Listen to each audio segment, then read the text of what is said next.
What do you want to achieve in your role as state representative?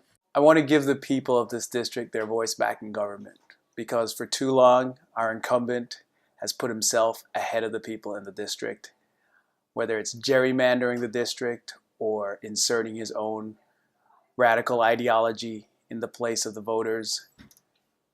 I just couldn't sit around any longer and watch.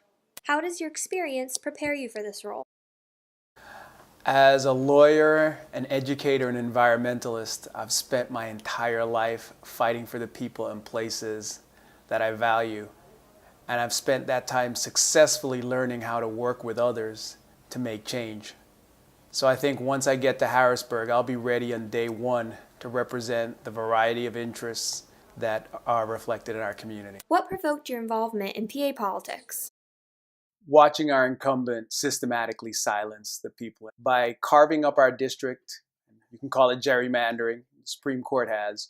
He basically has chosen his voters and silenced the people in his district that he doesn't want to listen to. The idea of somebody in power depriving others of their rightful voice in government was something I couldn't stand for. What are some of your interests beyond politics?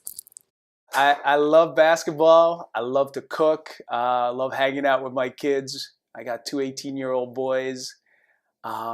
Anytime I can schedule time with them in the park, playing frisbee golf, shooting hoops, at the beach. I got a 10-year-old daughter who is insane about cooking, even more so than I am.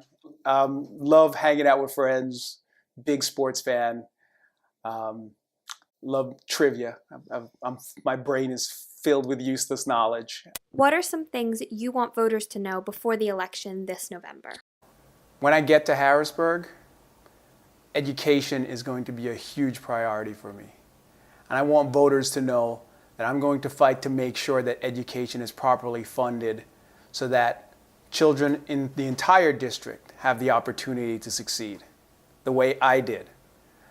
The environment is hugely important, and I want voters in Harrisburg to know that their children are going to breathe the same fresh air, have the same access to clean water that I did and that they have. I also want the voters to know that it is time for them to choose their leaders instead of the other way around. And I will do everything I can to make sure that leaders are held accountable by the voters.